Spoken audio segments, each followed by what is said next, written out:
വാഷിംഗ്ടണിൽ നിന്ന് കഴിഞ്ഞ ദിവസം പുറത്തുവന്ന ഒരു പ്രസ്താവന കേട്ട് നയതന്ത്ര ലോകം അക്ഷരാർത്ഥത്തിൽ ഞെട്ടിയിരിക്കുകയാണ്. ചൈനയ്ക്ക് ഞങ്ങൾ നൽകിയ വലിയ സമ്മാനം ഇനി ഇന്ത്യക്ക് പ്രതീക്ഷിക്കേണ്ട. അമേരിക്കയുടെ ഈ തുറന്നു പറച്ചിൽ ഒരു ഭീഷണിയാണോ അതോ ഇന്ത്യയുടെ വളർച്ചയെ തടയാനുള്ള തന്ത്രമാണോ? 20 വർഷങ്ങൾക്ക് മുൻപ് ചൈനയെ ലോക വ്യാപാര സംഘടന അതായത് WTOയിൽ അംഗമാക്കിയപ്പോൾ അമേരിക്ക കരുതിയിരുന്നത് അവർ തങ്ങളെപ്പോലെ ഒരു ജനാധിപത്യ രാജ്യമാകുമെന്നാണ്. പക്ഷെ സംഭവിച്ചത് നേരെ തിരിച്ച്. ഇന്ന് അമേരിക്കയുടെ നട്ടലൊടിക്കുന്ന സാമ്പത്തിക സൈനിക ശക്തിയായി ചൈന വളർന്നു കഴിഞ്ഞു.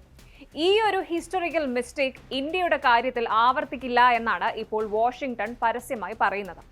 2026 ദക്ഷിണേഷ്യൻ രാഷ്ട്രീയം ആകെ മാറി മറിഞ്ഞിരിക്കുകയാണ്. ഇറാനിലെ ഭരണാധികാരി കൊല്ലപ്പെട്ടു. പാകിസ്ഥാൻ താലിബാനുമായി നേർക്കുനേർ യുദ്ധത്തിലാണ്. ഈ കലുഷിതമായ സാഹചര്യത്തിൽ ഇന്ത്യയെ തങ്ങളുടെ ഒരു ജൂനിയർ പാർട്ട്ണർ മാത്രമായി ഒതുക്കാൻ അമേരിക്ക ശ്രമിക്കുന്നുണ്ട്. ഇന്ത്യൻ വിപണിയിൽ വാഷിംഗ്ടൺ ലക്ഷ്യം വെക്കുന്നത് എന്താണ്? ചൈനയെ പോലെ ഇന്ത്യയും തങ്ങളെ വെല്ലുവിളിക്കുമോ എന്ന് വൈറ്റ് ഹൗസ് ഭയപ്പെടുന്നുണ്ട്. ലോകം ഉറ്റുനോക്കുന്ന ഇന്ത്യ അമേരിക്കൻ വ്യാപാര കരാറിലെ ആ രഹസ്യ നിബന്ധനകൾ എന്തൊക്കെയാണ് പരിശോധിക്കാം. ലോക രാഷ്ട്രീയത്തിന്റെ ചതുരംഗക്കളത്തിൽ ചൈനയെ ഒരു വൻ ശക്തിയായി വളരാൻ അനുവദിച്ചത് തങ്ങൾക്ക് പറ്റിയ വലിയൊരു അബദ്ധമാണെന്ന് അമേരിക്ക ഇന്ന് പരസ്യമായി സമ്മതിക്കുന്നു.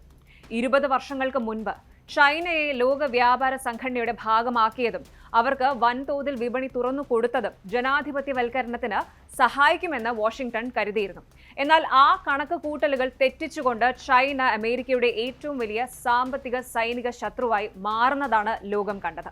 ഇപ്പോൾ സമാനമായൊരു വാണിജ്യ കരാറിനും സാമ്പത്തിക സഹകരണത്തിനും ഇന്ത്യയുമായി തയ്യാറെടുക്കുമ്പോൾ ചൈനയുടെ കാര്യത്തിൽ സംഭവിച്ച അതേ തെറ്റ് തങ്ങൾ ആവർത്തിക്കില്ലെന്ന് US ഡെപ്യൂട്ടി സെക്രട്ടറി ക്രിസ്റ്റഫർ ലാൻഡാവ് വ്യക്തമാക്കുന്നത് ആഗോള രാഷ്ട്രീയത്തിലെ വലിയൊരു മാറ്റത്തിന്റെ സൂചനയാണ്.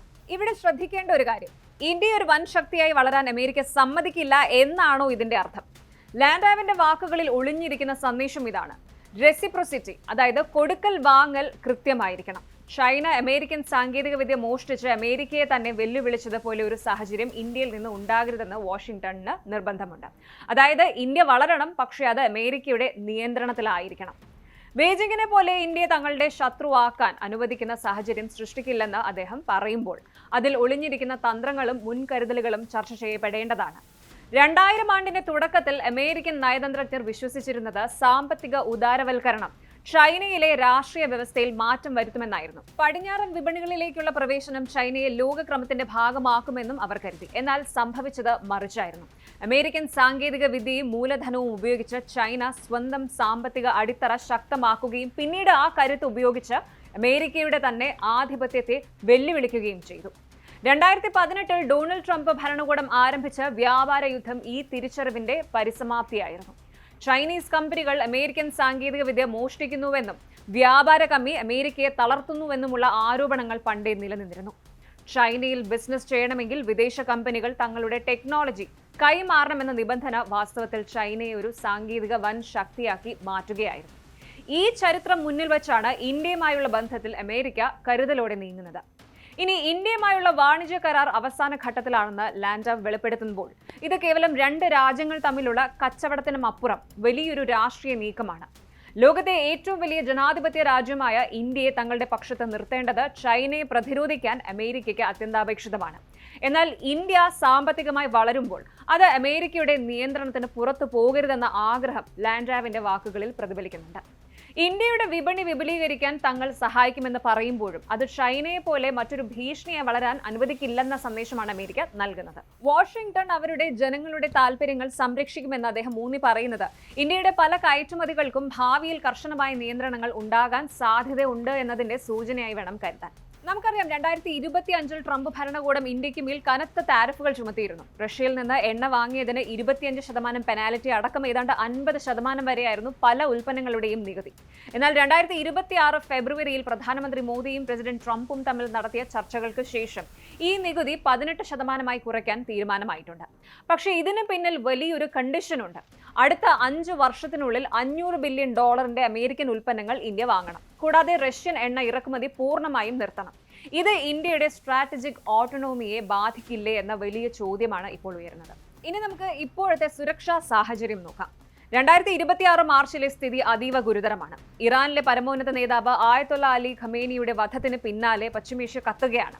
ഇതിനിടയിലാണ് പാകിസ്ഥാനും അഫ്ഗാനിസ്ഥാനും തമ്മിൽ ഓപ്പൺ വാർ പ്രഖ്യാപിച്ചിരിക്കുന്നത്. താലിബാൻ ഭീകരരെ സഹായിക്കുന്നു എന്നാരോപിച്ച് പാകിസ്ഥാൻ ഓപ്പറേഷൻ ഗാസൽ ഹഖ് ആരംഭിച്ചു കഴിഞ്ഞു.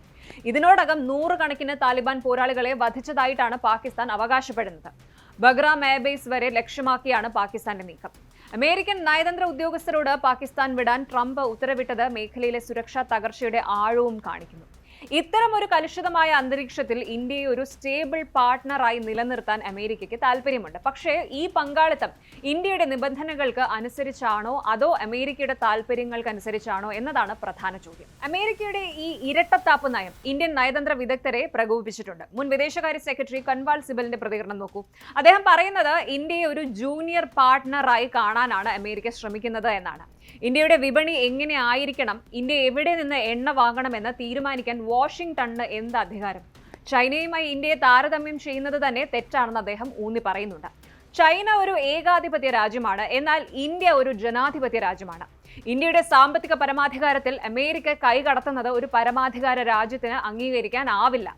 ചൈനയ്ക്ക് ലഭിച്ചതുപോലെ ഒരു ആധിപത്യം ഇന്ത്യക്ക് നൽകില്ല എന്ന് പറയുന്നതിലൂടെ ഇന്ത്യ ഒരു ജൂനിയർ പാർട്ട്ണറായി മാത്രം കാണാനാണ് അമേരിക്ക ആഗ്രഹിക്കുന്നത് എന്ന ഭയം ഇന്ത്യൻ നയതന്ത്ര വിദഗ്ധർക്കിടയിലുണ്ട്.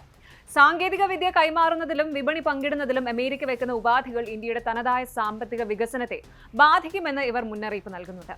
മുഴുവനായിട്ട് നോക്കുമ്പോൾ കാര്യങ്ങൾ അത്ര സിമ്പിൾ അല്ല എന്നാണ് മനസ്സിലാകുന്നത്. 2026 ഇന്ത്യ ഒരു വലിയ പ്രതിസന്ധിയിലാണ്. ഒരു വശത്ത് തകരുന്ന ഇറാനും യുദ്ധം ചെയ്യുന്ന പാകിസ്ഥാനും, മറുവശത്ത് വിപണി തുറന്നു കിട്ടാൻ കഠിനമായ നിബന്ധനകൾ വെക്കുന്ന അമേരിക്ക.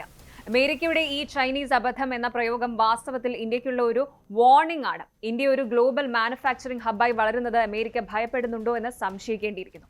ഇന്ത്യ കരുത്താർജിക്കുമ്പോൾ അത് തങ്ങൾക്ക് ഭീഷണിയാകരുത് എന്ന സ്വാർത്ഥത അമേരിക്കൻ നയതന്ത്രത്തിൽ പ്രകടമാണ്. എങ്കിലും ഇന്നത്തെ ഈ ഗ്ലോബൽ ഓർഡറിൽ ഇന്ത്യക്ക് അമേരിക്കയും അമേരിക്കയ്ക്ക് ഇന്ത്യയും ആവശ്യമാണ്. പക്ഷേ അത് ഇന്ത്യയുടെ നിബന്ധനകൾക്ക് അനുസരിച്ചായിരിക്കണം എന്നതാണ് ഡൽഹിയുടെ നിലപാട്. ചൈനയെ ഒതുക്കാൻ ഇന്ത്യയെ ഉപയോഗിക്കുകയും അതേസമയം ഇന്ത്യയെ നിയന്ത്രിക്കാൻ ശ്രമിക്കുകയും ചെയ്യുന്ന അമേരിക്കൻ തന്ത്രത്തെ ഇന്ത്യ എങ്ങനെ മറികടക്കും എന്നത് വരും ദിവസങ്ങളിൽ നമുക്ക് കാണാം. കൂടുതൽ വാർത്തകൾക്ക് news 18 Keralam YouTube channel subscribe ചെയ്യുക.